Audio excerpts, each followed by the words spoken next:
તો એક મહત્વના સમાચાર મળી રહ્યા છે તેના પર નજર કરી લઈએ તો લલિત મોદીને લઈ અને હાલ મહત્વના અને ખૂબ જ મોટા સમાચાર સામે આવી રહ્યા છે।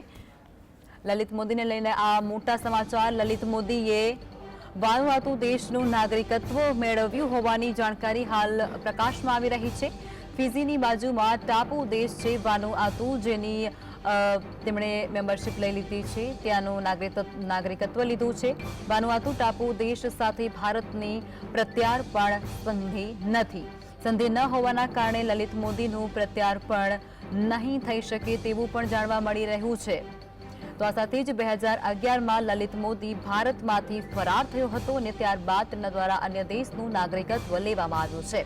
લલિત મોદી પર મની લોન્ડરિંગ સહિતના અનેક કેસ દાખલ છે અને તેઓ ભારતમાંથી 2011માં ફરાર થયા હતા। લલિત મોદીને લઈ અને આ સૌથી મોટા સમાચાર હાલ સામે આવી રહ્યા છે અને તે સમાચાર અંતર્ગત લલિત મોદીએ વાનુઆતુ દેશનું નાગરિકત્વ મેળવી લીધું છે।